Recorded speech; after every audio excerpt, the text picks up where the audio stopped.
Hello बच्चों, आप सभी को टैलेंट इंस्टीट्यूट पर स्वागत है। डी सोल का पेपर स्टार्ट हो चुका है और BA programme history issue in 20th century world history का ये क्वेश्चन है।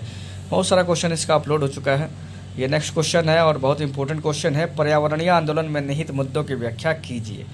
जो भी पर्यावरण के खिलाफ आंदोलन हुआ है उस मुद्दे पर आपको बात करिए, ठीक है ना भाई। उसका आंसर है पर्यावरण आंदोलन का उदय का मुख्य कारण पर्यावरणीय विनाश है, ठीक है ना। पर्यावरण का आंदोलन कब हुआ, उदय कब हुआ भाई, जब उसका विनाश हो रहा था, ठीक है ना।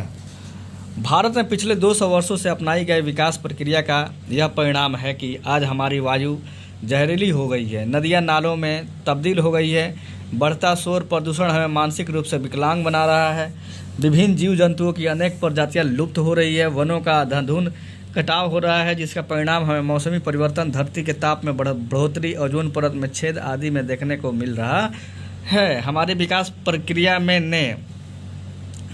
प्रक्रिया ने हजारों लोगों को जल, जंगल और ज़मीन से बेदखल किया है। विकास प्रक्रिया के इन्हीं दुष्प्रभावों ने आम आदमी को पिछले कुछ समय से एकजुट होने तथा विकास को पर्यावरण संरक्षण आधारित करने के लिए अनेक आंदोलन चलाने का प्रेरित किया है, जिन्हें हम पर्यावरण आंदोलन कहते हैं।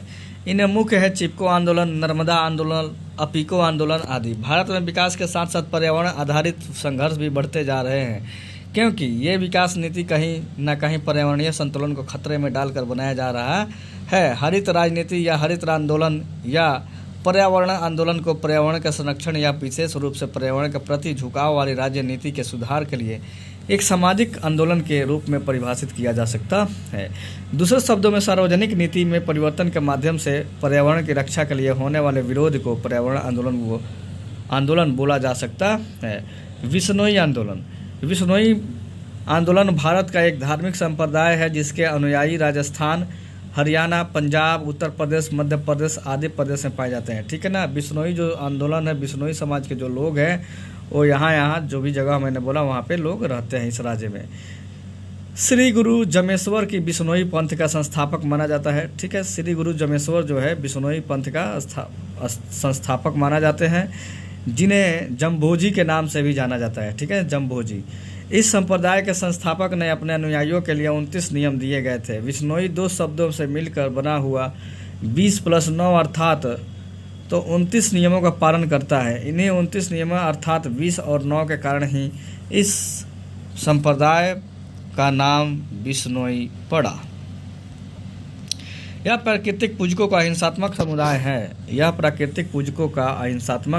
है। यह आंदोलन वनों की कटाई के खिलाफ 1700 ईस्वी के आसपास ऋषि सोमजी द्वारा शुरू किया गया था। उसके बाद अमृता देवी ने आंदोलन के आगे बढ़ाया। विरोध में बिश्नोई समुदाय ने 363 लोग मारे गए थे। जब इस क्षेत्र के राजा को विरोध और हत्या का पता चला तो वह गांव गए और माफ़ी मांगी तथा क्षेत्र को संरक्षित क्षेत्र घोषित कर दिया। उल्लेखनीय है कि यह कानून आज भी मौजूद है। चिपको आंदोलन यह एक पर्यावरण रक्षा का आंदोलन था, जो भारत के उत्तराखंड राज्य तब उत्तर प्रदेश का भाग में किसानों ने वृक्षों की कटाई का विरोध करने के लिए किया था। वे राज्य के वन विभाग के ठेकेदार द्वारा वनों की कटाई का विरोध कर रहे थे और उन पर अपना परंपरागत अधिकार जता रहे थे।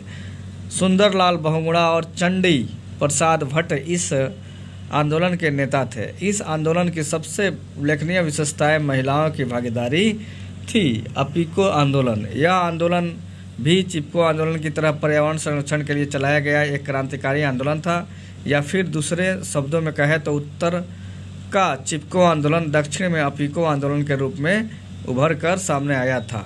यह आंदोलन अगस्त 1983 में कर्नाटक के उत्तर कन्नड़ क्षेत्र में शुरू हुआ था। यह आंदोलन वनों की सुरक्षा के लिए कर्नाटक में पांडुरंग हेगड़े के नेतृत्व में शुरू हुआ था। साइलेंट घाटी आंदोलन केरल के शांत घाटी 89 वर्ग किलोमीटर क्षेत्र में है, जो अपनी घनी जैव विविधता के लिए मशहूर है। 1980 में यहाँ कुंती पुंज नदी पर एक परियोजना के अंतर्गत 200 मेगावाट बिजली निर्माण हेतु बांध का प्रस्ताव रखा गया था। केरल सरकार इस परियोजना के लिए बहुत इच्छुक थी, लेकिन इस परियोजना के विरोध में वैज्ञानिकों, पर्यावरण कार्यकर्ताओं तथा क्षत्रिय लोगों के स्वर गूंजने लगे। इनका मानना था कि इससे इस क्षेत्र के कई विशेष फूलों, पौधों तथा लुप्त होने वाली प्रजातियों को खतरा है। इसके अलावा यह पश्चिमी घाट की कई सदियों पुरानी संतुलित परिस्थिति की भारी हानि पहुंचा सकता है। दबाव में सरकार को 1985 में इसे राष्ट्रीय आरक्षित वन घोषित करना पड़ा। जंगल बचाओ आंदोलन। इस आंदोलन की शुरुआत 1980 में बिहार से हुई थी। बाद में यह आंदोलन झारखंड और उड़ीसा तक फैल गया। 1980 में सरकार ने बिहार के जंगलों का मूल्यवान सागवान के पेड़ों के जंगल में बदलने की योजना पेश की और इसी योजना के विरुद्ध बिहार के सभी आदिवासी कबीले एकजुट हुए और उन्होंने अपने जंगलों को बचाने के लिए एक आंदोलन चलाया। इसे जंगल बचाओ आंदोलन का नाम दिया गया था। कई पर्यावरणविद इस आंदोलन को राजनीतिक लालच का खेल और लोक लुभावनावाद कहते हैं। नर्मदा बचाओ आंदोलन। यह आंदोलन भारत में चल रहे पर्यावरण आंदोलन की परिपक्वता का उदाहरण है। इसने पहली बार पर्यावरण तथा विकास के संघर्ष को राष्ट्रीय स्तर पर चर्चा का विषय बनाया, जिसमें न केवल विस्थापित लोगों बल्कि वैज्ञानिकों, गैर सरकारी संगठनों तथा आम जनता की भी भागीदारी रही। नर्मदा नदी पर सरदार सरोवर बांध परियोजना का उद्घाटन 1961 में नर्मदा नदी पर सरदार सरोवर बांध परियोजना का उद्घाटन 1961 पंडित जवाहरलाल नेहरू ने किया था। लेकिन 3 राज्य गुजरात, मध्य प्रदेश और राजस्थान के मध्य एक उपयुक्त जल वितरण नीति पर कोई सहमति नहीं बन पाई। 1969 में सरकार ने नर्मदा जल विवाद न्यायाधिकरण का गठन किया ताकि जल संबंधी विवाद का हल करके परियोजना का कार्य शुरू किया जा सके। पर्यावरणविदों और स्थानीय लोगों ने 1985 से हाइड्रो बिजली के उत्पादन के लिए नर्मदा पर बांधों के निर्माण के खिलाफ विरोध शुरू कर दिया था, जिसे नर्मदा बचाओ आंदोलन के नाम से जाना जाता था। मेधा पाटकर इस आंदोलन की नेता रही है, जिन्हें अरुंधति राय, बाबा आमटे और आमिर खान का समर्थन मिला। टिहरी बांध विरोधी आंदोलन।